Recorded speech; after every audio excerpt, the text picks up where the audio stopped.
Bonjour et bienvenue dans le podcast L'Appel du Calme. Je suis Anne-Gaëlle, coach professionnel, équi-coach, multi-entrepreneur passionnée de développement personnel, de nature et de chevaux et maman de 3 enfants. Ma mission est de vous guider pas à pas et en douceur sur la voie de la sérénité. Tous les 15 jours, je vous partage ici des clés, des outils, des ressources bien-être ainsi que mes expériences pour vous inspirer et vous amener à retrouver le calme en vous et autour de vous. Ensemble, faisons de chaque épisode un espace de respiration, un moment pour vous. Alors, à tout de suite pour un nouvel épisode. Bonjour et bienvenue, je suis ravie de vous retrouver cette semaine pour notre petit moment ensemble. Et oui, j'ai vraiment l'impression de partager un moment en toute intimité avec vous, d'être invité chez vous, dans votre salon, dans votre cuisine, dans votre voiture et de pouvoir converser avec vous, même si c'est essentiellement moi qui parle. Comme j'ai toujours des petits retours à la suite de mes épisodes, eh bien c'est comme une conversation qui a lieu entre nous et je trouve ça génial de pouvoir échanger ensemble sur différents sujets et génial aussi de voir comment ce podcast petit à petit vous aide à bien vous poser certaines questions dans votre vie pour vous aider à cheminer tout simplement vers la voie de l'épanouissement. Donc, eh bien, c'est tout le but de ce podcast. Alors aujourd'hui, nous allons parler du calme, bien évidemment, mais d'une autre façon, d'une façon peut-être contre-intuitive par rapport à ce que je partage habituellement. Et justement, j'allais vous poser la question, est-ce que dans votre vie, le problème ne viendrait pas justement d'un trop grand calme? Je m'explique. C'est une citation qui m'a inspirée à dérouler cet épisode. En fait, toutes les idées me sont venues par la suite. Je traversais moi-même une période comme celle que je vais évoquer tout à l'heure.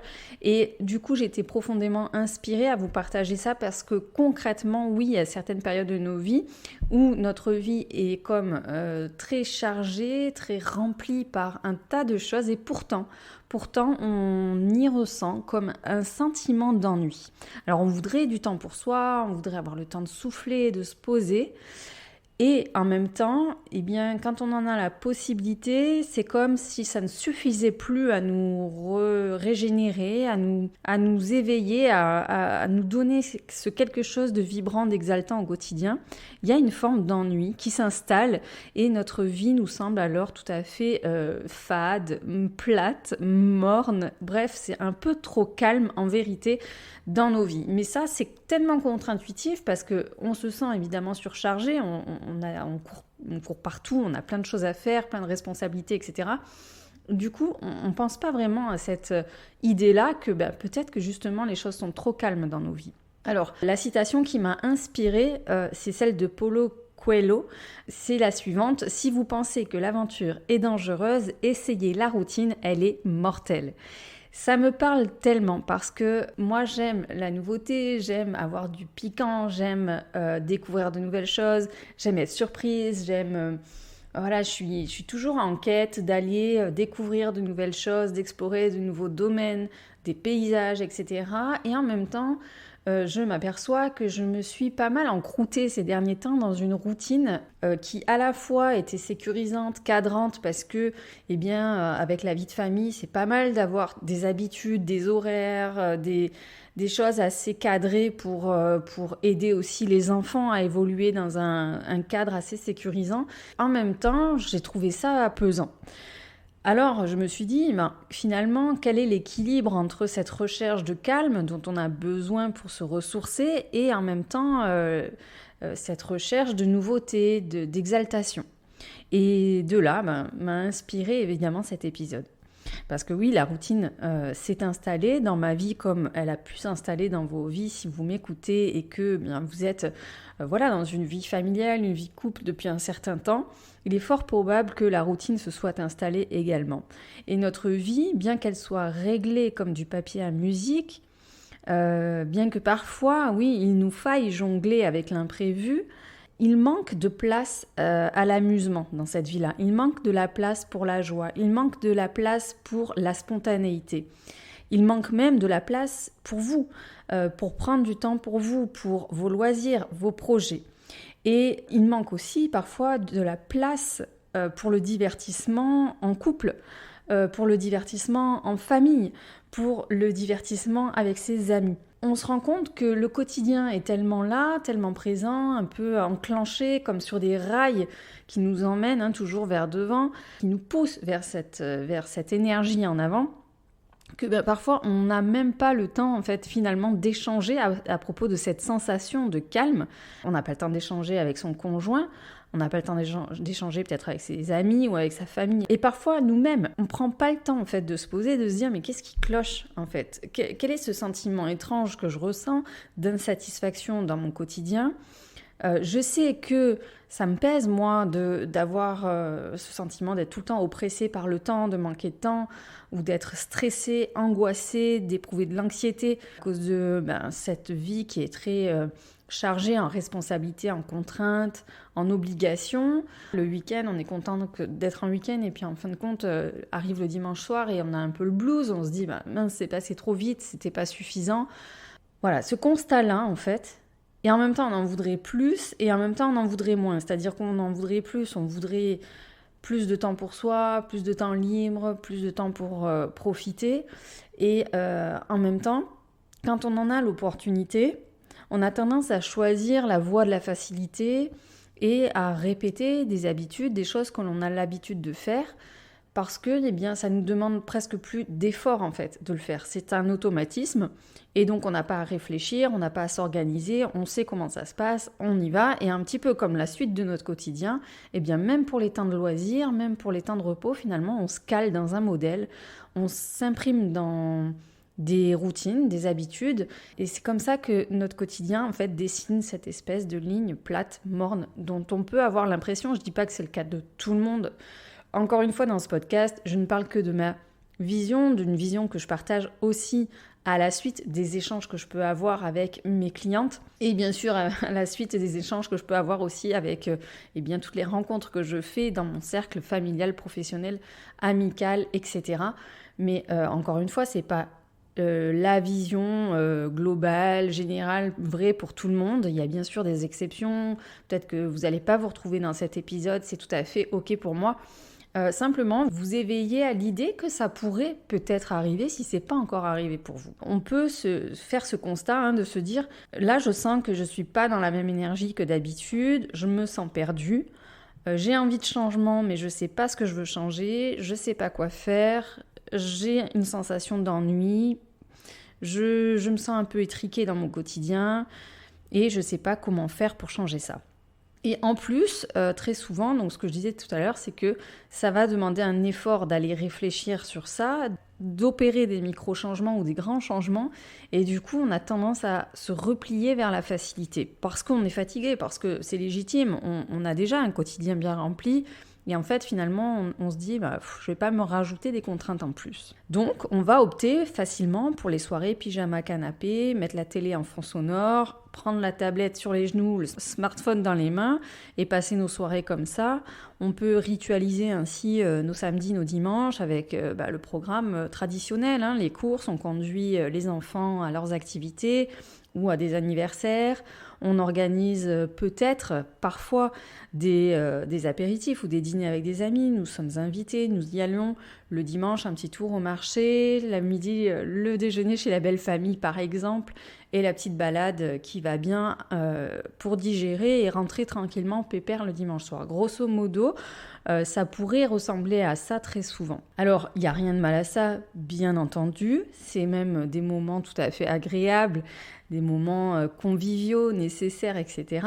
Mais avouons parfois, cette routine-là, si elle se dessine et qu'elle a tendance à se répéter et qu'on n'est pas, encore une fois, certaines personnes sont très rassurées par ce type de routine, c'est ce qui leur plaît au quotidien, c'est comme ça qu'elles aiment vivre leur vie et donc du coup l'épisode ne va pas forcément les concerner. Par contre, si vous faites partie de ces personnes-là qui s'ennuient des routines, qui s'ennuient des choses répétitives, peut-être même à m'entendre à l'idée que voilà, peut-être ça vous amène déjà un petit peu quelque chose de désagréable à l'intérieur.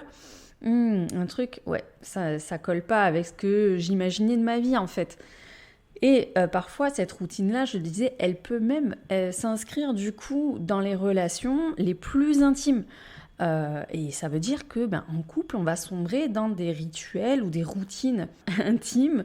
Le moment intime du samedi soir ou du dimanche matin, quand on est en vie de famille, grosso modo, là encore une fois, ça peut paraître caricatural et je veux pas généraliser, mais très souvent, c'est ce qu'on rencontre finalement dans les discussions, ce sur quoi on se retrouve en termes de points communs, c'est que quand la vie familiale est bien inscrite, encore plus quand les enfants sont tout petits, en bas âge, qui se lèvent tôt par exemple, etc., mais il y a plus de place tellement pour la spontanéité dans l'intimité, c'est-à-dire que, on peut plus faire comme avant, et du coup, ça restreint les possibilités, et ça crée des routines. Et évidemment, alors il n'y a rien de mal à ça, c'est ce que je disais, mais ça ne fait plus vraiment vibrer, soyons honnêtes. Donc c'est facile dans ces moments-là de blâmer les autres, de se dire, voilà, en gros, c'est pas de ma faute, je subis la situation, et de blâmer toutes les responsabilités qui sont les nôtres. Donc on va avoir tendance plutôt à regarder à l'extérieur de soi, ce qui nous contraint, et à pas tellement regarder en fait ce qui nous anime à l'intérieur de nous. La vérité, c'est que si on est tout à fait honnête, on s'est laissé embarquer là-dedans, on s'est laissé prendre dans ce train, là, on est monté, on a pris un wagon et hop, on s'est laissé embarquer par la locomotive de la vie. Je fais une petite métaphore. Oui, il nous manque ce je ne sais quoi de piquant, il manque ce je ne sais quoi de vivant, d'exaltant. Et moi, j'accompagne souvent des femmes qui, à un moment de leur vie, font ce constat. Alors, elles n'arrivent pas dans mon bureau, dans mon cabinet, en me disant « je m'ennuie au quotidien, j'ai besoin d'y remettre du piquant ». C'est pas comme ça tellement qu'elles l'expriment, mais au final, dans le processus, dans ce qui va se dérouler, se dessiner au fil des séances, c'est un petit peu comme ça que ça commence.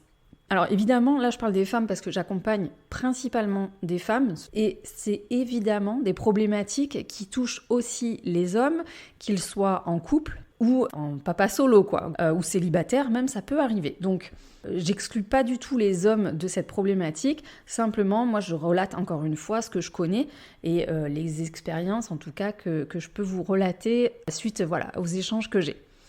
Donc, ces clientes-là, ces femmes-là, elles expriment de la façon suivante. Elles disent qu'elles aspirent à pouvoir souffler dans leur quotidien. Elles aspirent à plus de liberté, un vent de liberté, à se libérer des contraintes et des obligations, au moins de temps en temps, et à pouvoir respirer. Et en fait, quand on creuse cette notion de respirer, elles me disent j'ai le sentiment d'étouffer dans mon quotidien. Je me sens prisonnière et je me sens hyper à l'étroit, hyper étriqué et avec ce sentiment d'oppression ou d'enfermement ou de quelque chose qui est assez oppressant en fait. Elles ont le sentiment que leur vie, à un instant T, leur a échappé. Elles s'en rendent compte tout à coup. Ma vie m'a comme soudainement échappé. Le temps est passé très vite et quand je me retourne, que je regarde en arrière, j'ai l'impression de pas du tout être dans ce que j'avais imaginé de ma vie. Elles se remémorent ce qu'elles avaient imaginé de leur vie quand elles avaient 15, 18, 20 ans. Vous savez, cet âge, très souvent à l'adolescence, on rêve d'être adulte. On a juste envie d'être adulte parce qu'on s'imagine qu'on va être extrêmement libre, qu'on va pouvoir faire un tas de choses. Et en fait, on imagine toutes ces choses. Et on imagine aussi... en tout cas, ces femmes-là font partie de cette catégorie de femmes qui imaginent leur vie, construire leur vie avec tout ce que ça comporte en termes de construction de foyer. Et c'est un petit peu un but en soi. Sauf que là, quand elles arrivent en coaching, elles regardent en arrière et elles se disent « mais ça y est en fait, j'ai eu tout ça. En gros... maintenant, j'agis un peu comme un robot qui est là avec ses to-do list, avec son planning, avec les emplois du temps des enfants calés sur le frigo, avec des alertes sur l'agenda électronique pour pas oublier des rendez-vous, avec un tas de tâches ménagères. Du coup, elles sont dans cette espèce d'automatisme au quotidien. Et peut-être que vous aussi, vous ressentez ça. Et parfois... de façon très cash, elles me disent « mais en fait, je m'emmerde dans ma vie. » Non pas que ce soit une vie compliquée, mais en gros, c'est pas le fun, quoi. C'est pas du tout le fun que j'imaginais quand j'étais jeune. Donc, ma vie d'adulte, elle est pas super satisfaisante, en fait. C'est pas du tout comme je l'avais projeté. Donc déjà, il y a le deuil de cette vie idéale adulte que peut-être vous avez projetée quand vous étiez jeune. Mais je trouve que ce serait dommage aussi de totalement renoncer à un idéal, à quelque chose dont on avait profondément envie. C'est toujours intéressant de voir comment cette période de construction, qui en gros se déroule pendant une grosse dizaine d'années pour construire leur foyer, donc avoir un conjoint, se marier, faire des enfants, c'est très là aussi caricatural, mais c'est quand même la majorité des personnes que j'accompagne sont dans cette situation. Et avec un emploi, la plupart du temps ce sont des femmes actives, donc avec l'installation dans leur premier emploi ou deuxième emploi, ou parfois elles se sont lancées dans l'entrepreneuriat, donc elles sont en affaires on va dire, mais grosso modo jusqu'à 35-40 ans, elles sont dans une phase de construction. Et tout d'un coup, à 35, entre 35 et 40 ans à peu près, là aussi, c'est pas hyper précis, chacun vit ses propres expériences à son rythme et selon son expérience de vie en fait. Mais dans cette période, il y a ce petit regard en arrière et tout d'un coup, ce qu'on va davantage rechercher, c'est le sens de tout ce qu'on a fait et maintenant je fais quoi ? En gros, je suis en train d'ouvrir la deuxième grande partie de ma vie, le livre de mon autre partie de vie finalement, et qu'est-ce que j'ai envie d'y apporter, qu'est-ce que j'y ai apporté jusqu'ici, et qu'est-ce que j'ai envie d'y apporter. Alors plutôt que d'aller dans la frustration, de se dire finalement mon quotidien ça a été beaucoup de to-do list, beaucoup de planning scolaire, des plannings au boulot, des rendez-vous médicaux, des papiers à faire. Non, juste observe que tu as construit déjà pendant une grosse dizaine d'années, tu as construit des choses, bâti des choses. Parfois, alors il y a aussi la frustration de se dire j'ai pas construit ce que je voulais construire, mais c'est intéressant d'aller regarder quand même ce qui a été vécu, traversé, parce que tout au long de ces expériences, il y a eu des apprentissages qui ont fait que la personne que vous étiez il y a 10 ans, vous n'êtes plus la même personne totalement aujourd'hui. Alors j'aime pas trop dire ça parce que pour moi, on reste intrinsèquement les mêmes, mais en gros, on va gratter des couches de nous-mêmes, on va explorer un petit peu notre monde intérieur et au fur et à mesure, on va se découvrir tel que l'on est vraiment. Et du coup, c'est ça qui émerge au fur et à mesure. Donc, on a construit tout ce qui nous faisait rêver, d'accord ? Le job, la maison, le mari, les enfants, le jardin, les animaux de compagnie, bref. Mais tout d'un coup, je remarque que quelque chose a changé. Moi, j'ai changé. Et j'aspire aujourd'hui à me redécouvrir. Et c'est ça un peu le processus qui se dessine dans les séances d'accompagnement que je fais en coaching individuel, donc en face à face ou en visio. C'est que c'est vraiment ce cheminement-là. Donc je fais un point aujourd'hui. Finalement, mon insatisfaction, c'est parce qu'aujourd'hui, j'ai besoin de me redécouvrir. J'ai envie de me dévoiler davantage telle que je suis et j'ai envie d'oser les aspirations que j'avais quand j'avais 15, 16, 18, 20 ans. Le truc, c'est que parfois, il faut retrouver quelles aspirations. Et c'est ça que l'on a perdu, en fait, dans ce quotidien que l'on a construit pendant une grosse dizaine d'années. C'est normal, c'est tout à fait normal. C'est un processus classique normal. C'est juste que là, cette période où on est un petit peu comme ça, bancal, en questionnement, eh bien, c'est l'occasion d'aller s'interroger sur qu'est-ce qui a du sens pour nous, quelles sont mes aspirations aujourd'hui, à l'instant T. Donc en quoi c'est important d'aller voir ça et d'aller explorer ça ? C'est important parce que ce qui était valable et qui était tout à fait bon pour nous il y a quelques temps ou quelques années ne l'est plus forcément aujourd'hui. Et on a tendance à avoir cette croyance que parce qu'un jour on a décidé quelque chose, c'était comme gravé dans le marbre. Parce qu'un jour on a dit de nous quelque chose, que c'était comme gravé dans le marbre. Que parce qu'on a pris telle voie, c'est comme gravé dans le marbre. Parce qu'on a choisi d'acheter une maison à tel endroit, c'est comme si c'était gravé dans le marbre. Non, en fait, on peut s'interroger sur, à cette époque, qu'est-ce qui m'a amené à faire ceci ou à être plutôt comme dans tel cheminement, dans telle construction. Et aujourd'hui, qu'est-ce qui a changé et qu'est-ce qui serait plus juste pour moi ? Qu'est-ce qui me correspondrait mieux à l'instant T ? Et je trouve que oui, c'est important parce que ce sentiment de vie plate, de vie morne, de vie je ne vais pas dire triste, mais en tout cas où il y a de l'ennui, il y a vraiment cette routine qui est un peu pesante, pour moi, c'est que en fait, on ne peut pas dans ce quotidien-là, non pas qu'on ne peut pas, je me reprends, c'est qu'on ne se permet pas dans ce quotidien-là d'exprimer vraiment bien ses talents, sa singularité, sa créativité. C'est important de se réaliser tant au niveau personnel que professionnel et c'est stimulant. C'est stimulant. La réalisation, ça va augmenter la confiance en soi car les expériences que l'on va faire vont augmenter la confiance en soi. Et ces expériences-là, elles permettent quoi? Elles permettent aussi l'ouverture sociale, la création de liens. J'aime pas trop dire ça, ou je sais pas, je m'exprime peut-être de façon maladroite en le disant, mais quelque part d'amener du sang neuf aussi dans nos relations, d'amener de nouvelles relations qui vont nous enrichir, nous ouvrir encore à de nouvelles choses, de nouvelles connaissances. Ça va créer du lien et ça va nous permettre de se découvrir dans divers contextes. Pas seulement dans le contexte de son quotidien familial ou de son quotidien professionnel, mais vraiment dans un autre contexte. Et puis il y a l'enrichissement au sens large du terme, pas seulement au sens financier, parce que justement, aller explorer de nouvelles possibilités, ça va peut-être même nous coûter financièrement, je sais pas forcément, mais pourquoi pas. En tout cas, c'est un enrichissement parce qu'on va se nourrir d'autres choses que ce que l'on connaît, mais surtout de choses qui nous animent, qui nous font vibrer, qui nous donnent ce sentiment d'exister, d'être vivant. Donc on va faire jouer notre créativité, par exemple, en se disant, bien comment je peux faire autrement au quotidien.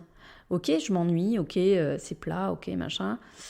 Ok, mon emploi du temps est déjà plein, ok, je manque d'énergie, je suis fatiguée. Mais en fait, comment je peux faire différemment ? Est-ce que je peux faire différemment au travail ou à la maison ? Est-ce qu'il y a des petites choses que je peux changer pour remettre un petit peu de piquant, pour casser un petit peu la routine, pour casser ce sentiment de c'est trop calme dans ma vie en fait. Et ça va peut-être demander de se réorganiser un petit peu, ça va peut-être demander de se réinventer un petit peu, mais ça va surtout demander de mettre à jour ses besoins et ses envies. De quoi j'ai besoin véritablement aujourd'hui ? Qu'est-ce qui m'anime ? De quoi j'ai envie ? Non pas l'envie de faire comme le voisin ou la voisine, d'avoir la même chose. Moi, mes envies profondes, c'est quoi aujourd'hui ? Qui je suis aujourd'hui ? Comment j'ai évolué ? Et qu'est-ce qui a changé en moi ? Et qu'est-ce qui sera plus juste pour moi à partir d'aujourd'hui ? Et encore une fois, ça va être à partir d'aujourd'hui pendant un certain temps. Et ça, ce temps-là, à un moment donné, ces choses-là, il va falloir les réactualiser, peut-être dans 5 ans, peut-être dans 10 ans encore, parce qu'on va être dans d'autres phases encore de vie. Mais en tout cas, à l'instant T, qu'est-ce qui serait plus juste ? Alors, comment faire du coup cette redécouverte de soi donc passe par cette nécessité de remettre à jour, de réactualiser ses besoins, ses valeurs, ses envies profondes.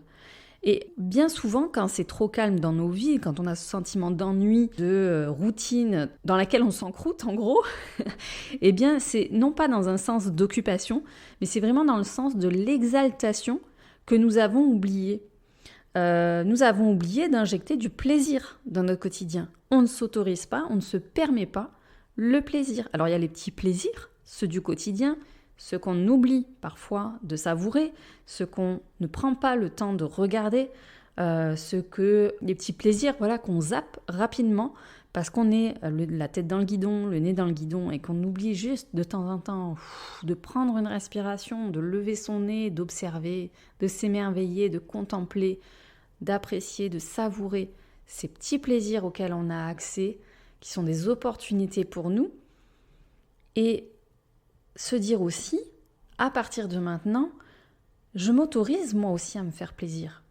Je m'autorise, je prends le droit en fait de penser à moi. Je prends le droit de m'autoriser à faire ce que j'aime, de la façon dont j'aime le faire. Qu'est-ce que je fais pour moi au quotidien ? C'est une question que vous pouvez vous poser. Qu'est-ce que je fais véritablement pour moi au quotidien ? C'est-à-dire que quand je prends soin de moi, est-ce que je le fais vraiment pour moi ? Ou est-ce que je le fais pour plaire à quelqu'un ? Et donc pour être validé dans les yeux de l'autre, par exemple. Donc au final, est-ce que je le fais vraiment pour moi ou je le fais parce que j'ai envie de plaire et d'être sûre que je vais plaire comme ça ? Quand je fais du sport, est-ce que c'est pour moi que je le fais ou est-ce que c'est pour atteindre un critère de minceur, un but d'apparence qui au fond n'est pas le mien, qui est celui des dictates de la société, qui est celui des dictates des réseaux sociaux, qui est peut-être l'injonction de mon partenaire, qui est peut-être l'injonction et l'ancrage des croyances éducatives que j'ai reçues. Ou est-ce que je fais l'activité parce qu'en fait je fais ce sport parce que ça me fait kiffer, parce que j'adore quand je fais ce sport, j'adore bouger mon corps, j'adore sentir, par exemple si je fais de la muscu, j'adore sentir la force que j'ai, j'adore si je sais pas moi, si je cours, j'adore ce sentiment quand je cours. Allez vraiment vous interroger dans le fond de toutes ces choses que vous faites au quotidien. Est-ce que c'est réellement pour vous? Est-ce que vous y prenez du plaisir réellement pour vous? Quand je choisis une activité aussi, est-ce que cette activité, je la choisis pour moi ou est-ce que c'est pour accompagner quelqu'un, suivre quelqu'un dans sa passion, mon conjoint encore une fois, mes enfants? Je dis pas que faut pas le faire. Je dis pas que c'est pas bien de suivre son compagnon dans sa passion ou ses enfants dans sa passion et peut-être que inversement, c'est votre conjoint qui vous suit dans votre passion, etc. Je vous pousse en fait à vous interroger simplement sur comment les choses s'organisent dans le quotidien et quelle est la place que vous vous autorisez à prendre dans le quotidien. Et surtout, quelle est la place en fait du plaisir que vous vous accordez au quotidien. Reprendre ou prendre tout court finalement le droit de se connecter au plaisir réel, profond, celui qui va réveiller les sens, les sensations, et nous donner ce sentiment de vibrer et d'exister. C'est fou comme parfois on s'empêche nous-mêmes en fait de très peu de choses.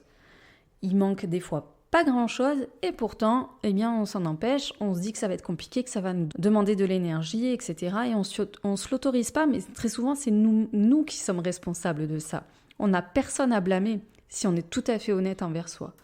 Et donc, dans les accompagnements, encore j'y reviens, parfois mes clientes me disent très simplement que ce qui leur ferait plaisir, c'est une sortie entre amis, c'est de porter une tenue en particulier, c'est d'aller une fois au cinéma toute seule, c'est de se lancer dans un projet auquel elles ont longuement pensé mais qu'elles n'ont jamais amorcé.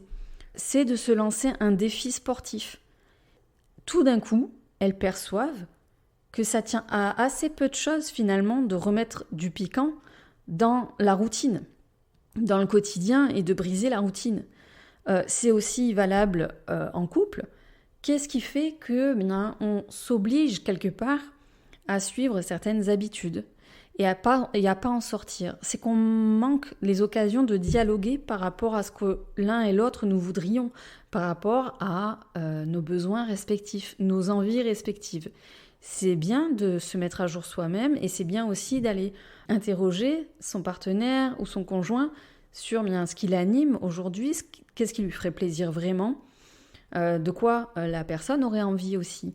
Et qu'est-ce que vous pouvez partager à deux de nouveau, ou qu'est-ce que vous faisiez quand vous étiez un jeune couple et que vous ne faites plus aujourd'hui.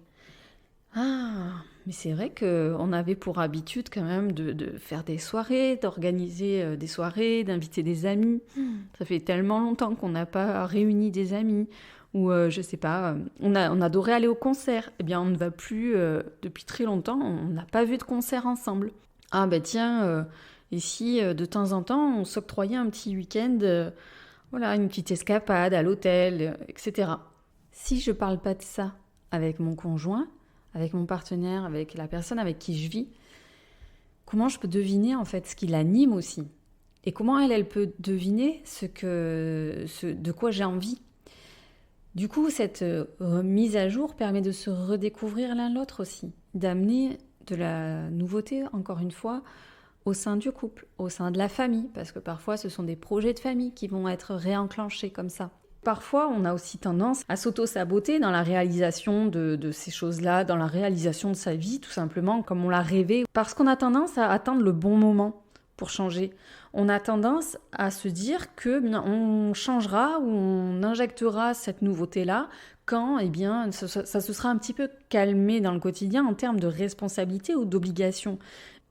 Le bon moment, c'est vraiment celui que vous choisissez et parfois, justement, celui qui vous appelle à changer. Donc, quand vous commencez à vous questionner, à vous dire « je m'ennuie dans le quotidien, etc. etc. » Donc oui, Ça n'éliminera pas, ça n'empêchera pas les tâches ménagères, les factures à payer, les devoirs des enfants à superviser, les plannings avec les rendez-vous à ne pas oublier, etc., etc. C'est clair. Mais au moins, vous y aurez amené le piquant, le parfum de la nouveauté. Vous aurez cassé la routine, vous aurez ramené finalement la saveur qui manquait jusqu'ici à votre quotidien. Voilà, j'espère que cet épisode vous a inspiré, vous a plu. N'hésitez pas à me dire ce que cette réflexion a amené chez vous. En tout cas, je vous souhaite une très très belle fin de semaine. Je vous dis à très très bientôt. D'ici là, on poursuit la conversation sur les réseaux sociaux ou dans les commentaires. N'hésitez pas à venir m'y rejoindre et à élargir la communauté des personnes qui aspirent à faire le calme en eux et autour d'eux. À très bientôt. Merci pour votre écoute d'aujourd'hui. Si vous avez aimé ce podcast et pour ne rien manquer des prochains épisodes, suivez-moi sur votre plateforme de podcast préférée. Si vous pensez que son écoute peut être utile à un proche, n'hésitez pas à le lui partager afin de le soutenir dans son cheminement personnel. En attendant le prochain épisode, retrouvez-moi sur les réseaux sociaux. Je vous dis à très bientôt et d'ici là, n'oubliez pas de répondre à l'appel du calme.